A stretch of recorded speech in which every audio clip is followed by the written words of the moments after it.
Shalom, bertemu lagi di renungan hari ini ya. Puji Tuhan, hari baru, berkat baru, penyertaan Tuhan yang selalu ada dalam hidup kita. Amin ya. Kiranya semakin hari kita semakin mencintai Tuhan dengan benar ya, semakin hari kita semakin mengerti isi hati Tuhan, dan biarlah nama Tuhan saja dipermuliakan dalam hidup kita. Kita fokus untuk melakukan apa yang menjadi kehendak Tuhan ya. Jangan belok kiri, jangan belok kanan ya, tapi lakukan apa yang menjadi kehendak Tuhan. Amin ya. Puji Tuhan, amin. Kita akan lanjutkan membaca dan merenungkan ayat firman Tuhan diambil di kitab 1 Samuel ya, pasal yang kelima ayat 1 sampai ayat 12. Judul perikopnya tabut Tuhan di tanah orang Filistin. Sesudah orang Filistin merampas tabut Allah, maka mereka membawanya dari Eben Haiser ke Asdod. Orang Filistin mengambil tabut Allah itu, dibawanya masuk ke kuil Dagon dan diletakkannya di sisi Dagon. Ketika orang-orang Asdod bangun pagi-pagi pada keesokan harinya, tampaklah Dagon terjatuh dengan mukanya ke tanah di hadapan tabut Tuhan. Lalu mereka mengambil Dagon dan mengembalikannya ke tempatnya. Tetapi ketika keesokan harinya mereka bangun pagi-pagi, tampaklah Dagon terjatuh dengan mukanya ke tanah di hadapan tabut Tuhan, tetapi kepala Dagon dan kedua belah tangannya terpenggal dan terpelanting ke ambang pintu. Hanya badan Dagon itu yang masih tinggal. Itulah sebabnya para imam Dagon dan semua orang yang masuk ke dalam kuil Dagon tidak menginjak ambang pintu rumah Dagon yang di Asdod sampai hari ini. Tangan Tuhan menekan orang-orang Asdod itu dengan berat dan ia membingungkan mereka. Ia menghajar mereka dengan borok-borok baik Asdod maupun daerahnya. Ketika dilihat orang-orang Asdod bahwa demikian halnya, berkatalah mereka, tabut Allah Israel tidak boleh tinggal pada kita, sebab tangannya keras melawan kita dan melawan Dagon Allah kita. Sebab itu mereka memanggil berkumpul kepadanya semua raja kota orang Filistin dan berkata, apakah yang akan kita lakukan dengan tabut Allah Israel itu? Lalu kata mereka, tabut Allah Israel harus dipindahkan ke Gad. Jadi mereka memindahkan tabut Allah ke Israel itu ke sana. Tetapi setelah mereka memindahkannya, maka tangan Tuhan mendatangkan kegemparan yang sangat besar atas kota itu. Ia menghajar orang-orang kota itu dan anak-anak dan orang dewasa sehingga timbul borok pada mereka. Lalu mereka mengantarkan tabut Allah itu ke Ekron. Tetapi sampai tabut Allah itu di Ekron, berteriaklah orang Ekron itu demikian, mereka memindahkan tabut Allah Israel itu kepada kita untuk mematikan kita dan bangsa kita. Sebab itu mereka memanggil berkumpul semua raja kota orang Filistin itu dan berkata, antarkanlah tabut Allah Israel itu, biarlah itu kembali ke tempatnya, supaya jangan dimatikannya kita dan bangsa kita. Sebab di seluruh kota itu ada kegemparan maut. Tangan Allah menekan orang-orang di sana dengan sangat berat. Orang-orang yang tidak mati dihajar dengan borok-borok sehingga teriakan kota itu naik ke langit. Jadi kan perikop kemarin diceritakan bahwa tabut Allah itu dipindahkan ke tempat medan perang ya. Jadi ketika mereka melawan orang Filistin, orang Israel itu, mereka kalah, 4.000 orang mati ya. Kemudian mereka berinisiatif ya, membawa tabut Allah ke tengah-tengah mereka. Agar apa? Agar kemenangan ada di pihak mereka ya. Dan mereka membawa Eli dan Hofni dan Pinehas yang saat itu merupakan musuh Allah ya, karena tidak menghormati Allah ya. Jadi walaupun tabut Allah ada di tengah mereka, tetapi kalau yang jadi perantaranya itu, imamnya itu tidak menghormati Allah, tidak ada gunanya ya. Mereka malah mengalami kekalahan yang jumlahnya berkali-kali lipat. Dikatakan dari pihak Israel gugur 30.000 orang pasukan berjalan kaki loh ya. Belum yang bawa ini ya, apa namanya, naik kuda atau lainnya, kereta kuda atau lainnya ya. Mereka malah mengalami berkali-kali lipat. Karena apa ya? Karena imam mereka tidak berkenan di hadapan Allah ya. Jadi di sini kita belajar untuk mengerti apa yang dikehendaki Tuhan. Sekali lagi ya, ketika mereka berperang melawan orang Filistin dan mereka mengalami kekalahan, mereka heran kok Allah tidak memberikan kemenangan kepada mereka. Biasanya mereka mengalami kemenangan karena Allah berada di pihak mereka. Tetapi saat itu mereka mengalami kekalahan. Kemudian mereka berinisiatif ya, membawa tabut Allah di tengah-tengah mereka. Tetapi yang dibawa itu bukan Samuel, tetapi Hofni dan Pinehas ya, karena mereka saat itu belum tahu ya. Yang dibawa itu Hofni dan Pinehas. Yang saat itu Allah sudah berkata kepada Imam Eli, dan tentunya mereka belum tahu ya, bahwa Hofni bin Finehas itu tidak menghormati Allah. Kemudian yang mereka alami ada apa? Kekalahan berkali-kali lipat. Malah 30.000 orang pasukan meninggal. Berkali-kali lipat ya, ketika mereka pertama kali berinisiatif mereka mengalami kekalahan 4.000 orang. Ya.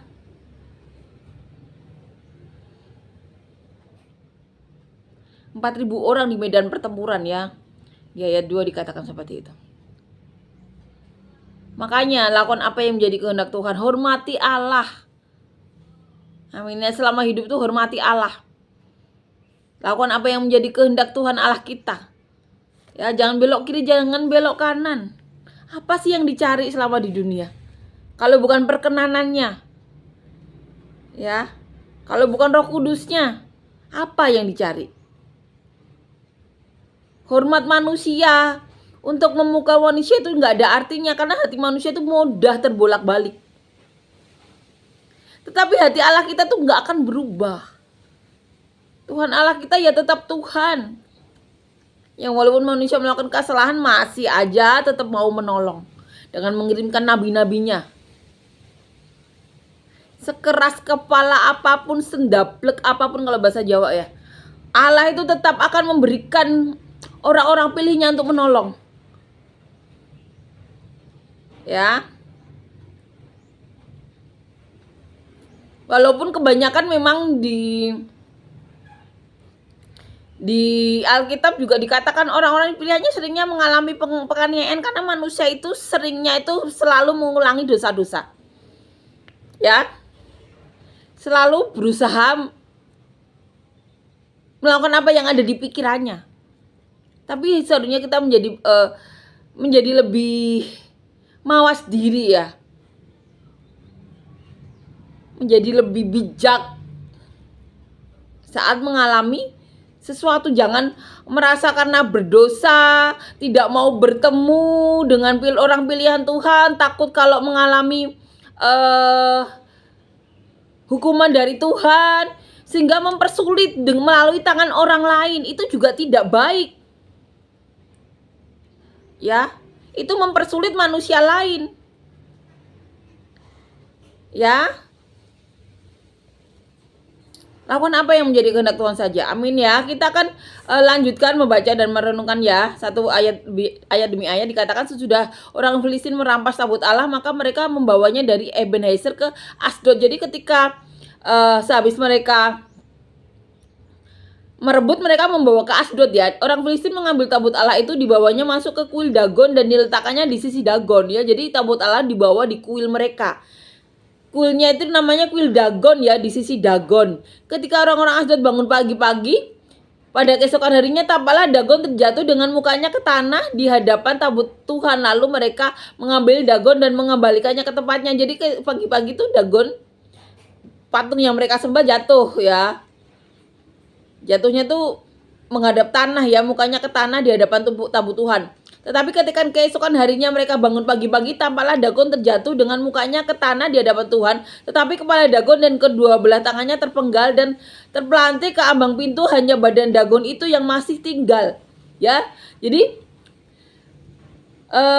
yang hari kedua ya, pagi-pagi itu bukan jatuh lagi, tetapi kepalanya, kakinya terpenggal. Hanya Dagon yang badannya doang yang masih ada ya. Itulah sebabnya para imam Dagon dan semua orang yang masuk ke dalam kuil Dagon tidak menginjak ambang pintu rumah Dagon yang di Asdod sampai hari ini ya. Jadi sampai ini ditulis ya, orang-orang Asdod itu sampai tidak berani masuk ke kuil lagi ya. Tidak dikatakan tidak menginjak ambang pintu rumah Dagon yang di Asdod sampai hari ini ya. Tangan Tuhan menekan orang-orang Asdod dengan berat dan ia membingungkan mereka. Ia menghajar mereka dengan borok-borok baik Asdod maupun daerahnya. Jadi ketika mereka merebut tabut Allah itu, Allah tidak ditinggal diam ya. Kemarahannya juga diperlihatkan di Asdod ya. Setelah patung Asdod itu dihancurkan, Kemudian Tuhan memberikan menghajar mereka dengan borok-borok, baik Asdod maupun daerahnya. Jadi bukan Asdod aja, daerah-daerahnya yang dikuasai itu semua kena borok-borok. Ketika dilihat orang-orang Asdod bahwa demikian bahalnya, berkatalah mereka, tabut Allah Israel tidak boleh tinggal pada kita, sebab tangannya keras melawan kita dan melawan Dagon Allah kita. Ya, jadi orang-orang Asdod menyadari bahwa tabut Allah ini Allah ya, itu melawan mereka dan melawan Dagon ya, ilah mereka, Allahnya kecil ya, Allah mereka. Sebab itu mereka memanggil berkumpul kepadanya semua raja kota orang Filistin dan berkata, apakah yang akan kita lakukan dengan tabut Allah Israel itu? Lalu kata mereka, tabut Allah Israel harus dipindahkan ke Gad ya. Jadi tabut itu dipindahkan ke Gad. Jadi mereka memindahkan tabut Allah Israel itu ke sana, tetapi setelah memindahkannya, maka tangan Tuhan mendatangkan kegembaran yang sangat besar atas kota itu, yang menghajar orang-orang kota itu, anak-anak dan orang dewasa, sehingga timbul borok-borok pada mereka ya. Jadi Tuhan juga menghajar mereka lagi ya.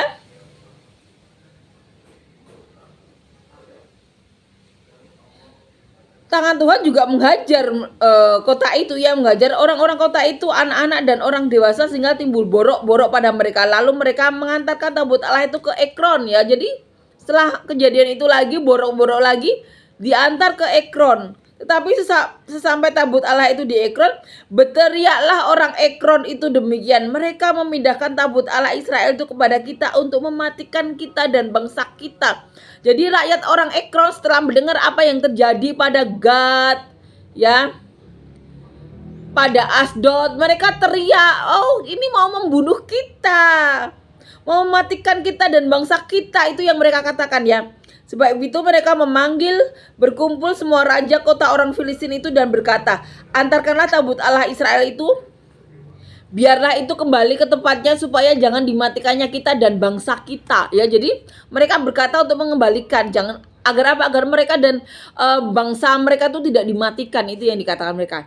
Sebab di seluruh kota itu ada kegembaran maut, tangan Allah menekan orang-orang di sana dengan sangat berat ya. Orang-orang yang tidak mati dihajar dengan borok-borok sehingga teriakan kota itu naik ke langit ya. Jadi itu yang terjadi ketika tabut Allah direbut. Allah tidak tinggal diam, Allah memberikan tulah ya. Saat itu terjadi borok-borok ya. Dan biarlah nama Tuhan saja dipermuliakan dalam hidup kita semuanya ya. Lakukan apa yang menjadi kehendak Tuhan saja. Amin ya. Puji Tuhan, amin. Terima kasih Yesus, terima kasih Tuhan untuk kebaikan-Mu, kasih karunia-Mu, penyertaan-Mu. Kami berdoa untuk siapapun dari kami yang saat ini sedang sakit. Berikan kesembuhan kami yang daripada-Mu, apapun di tubuh kami yang bukan daripada-Mu kiranya Kau cabut. Kami juga berdoa Tuhan, berikanlah kami semuanya Tuhan pasangan hidup, pekerjaan yang daripada-Mu, yang mendatangkan hadirat-Mu, yang berkati kami, keluarga kami, orang sekitar kami, bahkan sampai ke penjuru bumi seperti yang Kau mau. Berikan kami semuanya Tuhan pasangan hidup yang daripada-Mu, yang takut Kau, yang cinta Engkau, yang mau melakukan kehendak-Mu saja, di mana sebagai pasangan suami istri kami bisa saling mencintai, saling menghargai, saling menghormati, saling dukung, saling support, saling bantu. Di mana sebagai pasangan suami istri Tuhan kami bisa melakukan kehendak-Mu Tuhan bersama-sama Tuhan. Biarlah perkataan-Mu dan nubuatan-Mu tinggal tetap dalam kehidupan kami sebagai pasangan suami istri, tinggal tetap dalam kehidupan anak cucu kami, bahkan sampai generasi di mana Kau datang yang kedua kali. Dan sebagai pasangan suami istri Tuhan, bersama keluarga kami Tuhan, kami bisa bekerja sama untuk mempermuliakan-Mu, menyenangkan-Mu, mengembalakan siapapun yang Kau titipkan dalam keluarga kami, menjadi salon berkat-Mu sampai kesudahnya, sampai ke penjuru bumi seperti yang Kau mau. Berikan kami semuanya Tuhan, anak cucu yang daripada-Mu, yang benar-benar mencintai Kau dan mau melakukan kehendak-Mu saja. Dan apabila di antara kami ada yang sedang mengalami masalah, beban hidup, pergumulan hidup, tantangan hidup, berikan penyelesaian masalah daripada-Mu, jawaban-jawaban doa daripada-Mu, terobosan-terobosan masalah daripada-Mu, solusi-solusi masalah daripada-Mu, dan biarlah nama-Mu saja dipermuliakan dalam hidup kami semuanya. Kiranya kasih karunia-Mu, penyertaan-Mu, dan sejahtera-Mu, kebaikan-Mu melingkupi kami hari ini sampai selamanya, dalam nama Tuhan Yesus, amin.